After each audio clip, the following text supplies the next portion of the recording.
think this is one of the most difficult places to go to in the Premier League. A City side that need to bounce back from last season. You can see they came with everything. And I think before our goal, I think without them dominating us, they were more on top overall in the game. But we stayed in it. We're solid, top mentality. And there will be games like this. We also early days. I know not even if we're early days. Let's say in 3 years' time we are fantastic. It's still tough in games to come here, for example. And then after the 1-0 goal, I think actually we were more or less the better side. And I'm very impressed with how we stepped up second half. And there were some big moments where we could have killed the game off. I was going to ask about that second half as well, because you said it's early days, but have we already seen sort of a little evolution and lessons learned after what happened in the PSG game, the way you managed that second half? Yeah, I think there's a couple of things. I think this is also 10 days later, so it's not only the learning from that game, also the learning from that game, but I think especially the high pressure was consistently good second half, and they struggled to get out of that, and that I'm very happy with. Thomas, can I say, sorry, fantastic performance first and foremost, and a great result. For you coming into Spurs, it's an unusual time to come into a club because such a difficult season in the league, but they'd won a trophy. So what did you find when you walked into the room in terms of the confidence and the mentality of the players? I think I found actually a very strong mentality in the players. It was a group of players that's been through a tough season, ending on a high, but I think that those tough moments have pulled them even closer together. So great mentality in many ways, and then we had to build on that. Yeah, have you noticed more scrutiny? It's obviously it's a huge club, Tottenham, and there's all the eyes are on you now, and there's expectations. Have you noticed that's ramped up from your previous clubs? I would say, of course, I'm aware of it, but I'm not on social media. Yeah. I very rarely. Good choice. Yeah, thank you. Wise man. I'm because of what you just said there. Yeah. I don't think it does any good to anyone, in my opinion. Secondly, I read very, very little in the media. Yeah. Because that doesn't give me any good. Half of it is, I can't swear, so half of it is wrong, and half of it is just, clickbait. Yeah. So I doesn't read too much. And I think, how can you say, I love football, but the other bit, I don't care. Yeah, fantastic. Thomas, you're obviously really big on set pieces, and one thing I picked up on is how aggressive you were from their goal kicks, but also the detail from your goal kicks, which actually led to both goals. Can you tell us a bit more about that?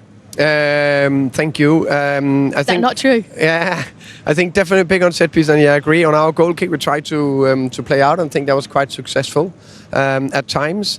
But the big thing is how we press from a goal kick, and how that's also linked to the high pressure. And as you can see, we go man, and that's big for us, big for me. Thomas, you're only the second manager who's come here with two different clubs in the Premier League and one away at Man City, joining Antonio Conte against Pep Guardiola. Just how proud does that make you on a personal level, that achievement? First and foremost, Pep is, I've said it before, I think he's an unbelievable manager. He's been a manager I've been looking up to for many years, studied, followed in detail. The other manager, Conte, is also a manager I've studied for many years. So it's two of the big boys. So I'm proud of that, yeah. And can I ask you about Richarlison today? He got an assist on top of his 2 goals last week as well. Is that position now up front for Dominic Solanke to try and get back in there? And how much do you like having that competition? I think, I think Richie, performed well today. Top assist, presence up there, work ethic, everything was very good about it. And we need 2 good strikers. We are going to play a lot of games. And of course, Richie is now starting, so we just need to keep his shirt. And just over a week left of the transfer window. Sorry. Just over a week left of that window. Obviously, a lot of talk this week about a player who didn't arrive. But what would be the ideal for you before the end of that window? What do you want? I think as showed today, we have a strong squad, a strong group of players that I believe a lot in. Of course, we would like to add a bit, but only if we can strengthen the squad. So we're looking to adding. hopefully succeeding. I know the club is working very hard, and I trust them. Thomas, thank you so much for joining us. Congratulations. Thank you. Pep, a disappointing result for your team today. What did you make of their performance? I had the feeling it was a little bit better than the result, so we start well. We concede a goal like could happen, but the simple things, I miss the simple things with the ball. We lost with the quality they have, that individually our simple things with the ball, we miss it, and that's why, of course, they can transition, and after, of course, score the second in the edge of the first half was difficult. We need 1 goal. We had the chances, and the penalty don't given from Oscar, and after the chance from Erling and Ryan, and we have chances at the end, of course, some transitions of them. So, and we didn't read much well, so against man marking and pressing that we knew it from, because Thomas has do it and happen. We have to track and play in different way that we played. But in the final third was really good. We don't concede. We control the transitions, but yeah, the result is not good. But it's a long way, and we will learn from that. Did you feel like you had a lot of control of the game before they scored, and then why was it so difficult to get that back? It happens sometimes. All the time when sports happen, so they punish us always in that position. Can happen on action, but didn't do anything. But even with that, before the goal and after the goal, it was slippery and many times, and the simple things, the passes, we didn't break and we didn't make, I would say, our build-up. They were so narrow, put the ball more outside, and from there try to make the actions. But yeah, we will read, because many teams today is a lot of pressing, high pressing. You have to read for that. Was it a big difference facing Thomas Frank's Spurs side to the Spurs of last season? It's the beginning of the game, so I'm not going to say now it's Thomas is better than Anjo, Anjo is better than Thomas. So it's a question of the Spurs. So for me, Spurs always have been a good team, and last season was, and this season again. Aït-Nouri had to come off injured in the first half. Is that anything serious? I don't know. I didn't speak with the doctors yet. There's just over a week left of this transfer window, and I know you've been asked a lot about your squad size. Obviously, the bigger it is, the more options you have, but it means having to leave players at home. So what's more important, having those options or keeping your squad happy? The right balance, so the players don't play for a long time is not good, but you have to have enough players to play every 3-4 days in this demanding league. So we will see. We have a long week with the club, we talk with the players, agents, and we'll see. Akanji and Gundogan were both left out of your squad completely today. Is that an example of that? Last game was Rodri and Phil Foden. Up next for you, Brighton. How important is it that you bounce back and get a win as you head into the international break? Now we have 7 days, so we have a position. I think he's flexible. That's what he is. I think he doesn't mind adapting. He can go with a 3 at the back. We saw him against PSG. I thought he might adopt that today. He didn't. But he has protection in front. He knows what he possesses in the squad. He hasn't got that midfield player who's going to drop the shoulder and drive through holes. He lost Maddison to injury. He missed out on Eze, who's gone to Arsenal. Likes of Sarr and Bentancur, Paulinho, even Bergvall, they're pretty similar players, great players, very good at what they do. They've got a lot of energy, get up and down the field, but they haven't got that little bit of guile. So he plays to their strengths. So he gives a little bit of protection to the back too. And he lets them cover the ground, cover the energy. And he gives the ball in wide areas. They get the ball into the box. They load up the box, and they're clinical in their finishing. Interesting. One thing that Brendan Johnson said there was interesting. He respects defending. Now he's at a little side swipe at the previous regime. I would say be careful what you're doing, because you lifted a trophy and you're down in the club's history because of one man, Ange Postecoglou. So I'm not saying he's being disrespectful. What I'm saying is that the way I read that is that. He respects defending, perhaps someone else never in the past. But it's been effective, hasn't it, Jolien? Because you look at the 2 games, clean sheet against Burnley, clean sheet against Manchester City, and the guy we just heard from alongside Brendan Johnson, João Paulinho, him and co did a great job in terms of nullifying Tijani Reinders, who was incredible at Molineux. Yeah, they nullified his contribution throughout the game, and like Tim said, they offer a different role, a different strength. In games, they're probably the emphasis to have more possession. They probably aren't as effective, because then it's dictating the rhythm of the play, but that isn't their strengths. But when they're asked to defend and spend a lot of time out of possession and concentrate on that, again, that's an underrated strength that they have. You were getting excited, Tim, before, because there is going to be more to come from this team. It's such early days. Thomas Frank's only been there a matter of weeks working with these guys on the training ground. You know, that there will be huge improvements last season on that league position. And after a win like that, you know where the narrative is going to be going. Well, why not? Why not, be pushing up towards those Champions League spots? Yeah, why not? Why not do that? Yeah, they're capable of doing it, but they need consistency to be able to do that. And the best teams have that consistency. I think they need to strengthen in certain areas. They need to get some players back. I think Kulusevski gives them a different dimension. I think he has got the guile. He is someone who plays that disguised pass, who can open up defences.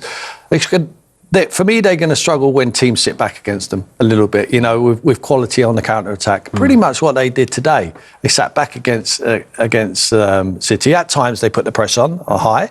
They dealt with the long balls over the top. There was 2v2, and they were quite happy to deal with Haaland, Mickey van der Ven and Romero. They've been used to it. They've done it all last couple of seasons under Ange. So they were happy to do that. But at times, they give them a breather. Everyone's funneled back in. So it's when the teams sit back against them, is they got that guile to open up. Because some teams want you to go wide and want you to cross the ball because they can deal with that sort of a threat. So the jury's still out, but, they can't do more than what they've done at the moment. There's a feel-good factor around the place, largely because of what they've done last season, and he's taken it on. You can't not like Thomas Frank. He's a lovely guy. He obviously knows what he's doing. But the challenge is going to come when they start playing in the Champions League as well. Carabao Cup comes around, FA Cup, so can they challenge on all fronts? I would say they're probably still a little bit light in their squad to be able to do that. But if he recognises one competition where he can be stronger than the other, there's no reason why they can't win another cup. Talk us through the Johnson goal, Jolyon, because the press from Tottenham was very impressive, wasn't it, in the early stages of the first half? And they did find space out wide, Spurs. Yeah, the build was very patient. Similar goal to the way City conceded in the FA Cup. They take 2-3 short passes and all of a sudden we're going direct. And it's not just a long ball hopelessly, it's to get a flick on with the hope that Richarlison can beat the offside trap. And then once they do that, and defenders are running back to their own goal, it's very, very difficult to defend. Long ball over the top just takes a lot of Man City players out of the game. John Stones tries to step up. Unfortunately, he slips, but fortunately for Richarlison, gets on the end of it, gets his head up, plays a wonderful ball. I thought Lewis should have cut that pass out. And Brennan Johnson, it's a Brennan Johnson goal. If you said to me, close your eyes and describe this goal without even looking, I could tell you he's coming in at the back post and tapping it into the net. But that's an art. He arrives at the right time. He does it on both sides, and credit to him. This is overindulgence, playing out wrong areas. Young goalkeeper Trafford just kicked that. Poor decision making. Not so much the execution, even though he should have passed it. Safe side, Paulinho finishes it. He should have given it to the left foot of Nico Gonzalez there. He didn't do it. There was a few other options, like Tottenham did, went over the top of the press. Look, here, give it to the safe side. Give it to his left foot out there, or go wide to I think it's John Stones is on a wide area. Or the third option is to go over the top of everyone to Erling Haaland. Karen Carney and Joe Cole watching with me. And Karen, at the start of this game, we said this was going to be a good gauge. We would find out a lot about exactly where these two teams are at in relation to the rest of the season. What were the big things that we learned? I think from a City's perspective, I was surprised at how disconnected they were today as opposed to last week, where I was like, wow, it felt like City was back last week. And today, totally different performance. Just in possession, they wasn't sure, they wasn't positive, taking people on and looked vulnerable. And credit to Spurs, brilliant game plan, really structured, really disciplined, and picked the moments and executed the game plan superbly. It just goes to show, Joe, you can't get carried away after one game, and we do need a bigger sample size. Yeah, of course you do. And it was a different test for Manchester City today. Tottenham came here and Thomas Frank set up his team fantastically well. And you've got to give the credit to the lads, that the work rate and effort that is already instilled into this team. It's a marathon, not a sprint. We're going to have to see how it unfolds as the season goes on. But for Spurs fans, they'll be looking at that and licking their lips, because you've got midfielders with talent, with aggression. They're grafting for each other. And all different attributes as well. All sorts, and the window's still not shut. You've got Solanke on the bench, Richarlison who's reborn. So many positives for Tottenham. Okay, let's have a look at that first goal, Joe, as well. Because one of the things we saw in that first half was Spurs pulling the City fullbacks out of position. Lewis, this is what they're doing is all day. They were taking Lewis and both fullbacks out of position, getting it in, and then what they do is then they attack down the wings and they get overloads. You look at Lewis there and that space, and they were just feeding it into positions. And Manchester City could not deal with that, and the goal came from that as well. Again, it's a goal kick. They're not fiddling about with it. Take Aki right high. Sarr sees the space, he runs into it, gets a flick on, run, and all of the Tottenham, they're breaking into the box. It's a good ball in from Richarlison. It's a wonderful finish. But what they did so well, they were doing that consistently, dragging Manchester City centre-halves out of position. Look, cross is coming in, there's not a centre-half in sight. And that was happening too often. Like I said, Manchester City will have to brush up on that if they're going to improve. But Tottenham have got all the attributes to hit not just Manchester City, many teams.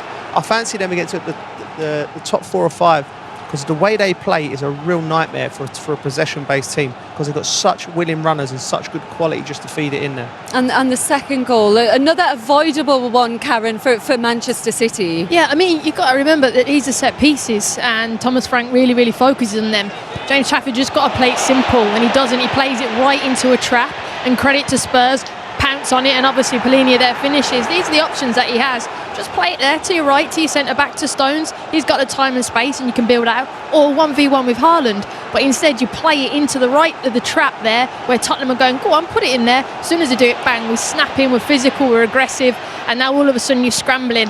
And I did feel that Trafford, after that moment, he really lost his confidence in the game, and it completely rattled Man City today. Couldn't deal with the press and just didn't have really any solutions to it. But credit to Spurs. How hard will that be for James Trafford to respond to, Joe, to go from such a good performance last week to that happening today? It's the life of a goalkeeper. You know, it's high tariff, Linz. You know, one week you're the hero, the next week something like that, and then people will ask questions. You know, unfortunately, that's the nature of the beast when you are a goalkeeper. So, listen, he's a young man. I've got full faith in him. I've watched him play at Burnley last year. He was outstanding. For England under 21s, it was brilliant. And you don't play for Manchester City, you don't play for Pep unless you know what you're doing. What wouldn't have helped him is the Donnarumma noise that is coming out in and around it. You know. Will that step up now? Do you think even more? Well, listen, that's it.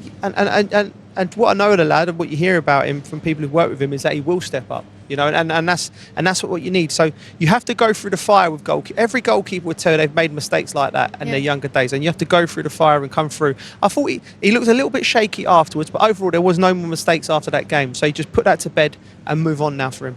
Joe already talked about that Spurs midfield, Karen. He made the changes from last week, but does that just go the strength and depth he has in those areas and the qualities they've got? Yeah, I mean, he's obviously he's brought in Polina back into the team today, and obviously I think Ali gave him player of the match. He was instrumental in both goals, and obviously Polina then gets his second as well. But the physical nature of them, the game understanding, the experience of both of them, I love this, celebrating blocks, tackles. You know, this is what we saw from Polina when he was in his time at Fulham, and it's reading of the game. And you know, when you're playing against City, you need people just to block those little passes, and Tapia there doing really well.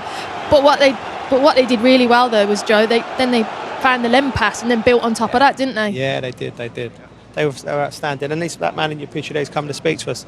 He'd be delighted with his team. The way that they took on task. You know this place is like, over the last 10 years, the most difficult place to come in the Premier League. It's been very difficult. And he's set up his team, and they've done a job. And then right to the end, Linz, as well. It wasn't just for it was all through the game. Hi, Thomas. Well done, boss. Hey, good to see you. Thank you for coming out to join us, Thomas, and congratulations. Just tell us what makes you the most proud after that. Level against a top team like Tottenham, you will get punished like he did. And Jolien, it was a shaky afternoon all round, wasn't it, for Manchester City's new number one, at least with number one on the back of his shirt?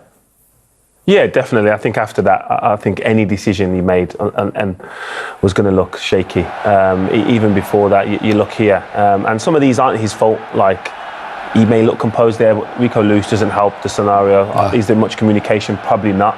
I think there's a similar one now with Ruben Diaz. And again, this is down to Spurs' press, making the errors or forcing errors. And again, slightly fortunate to come away with not conceding a red card and then a goal scoring opportunity due to the handball. But listen, after that, and then you give away a goal.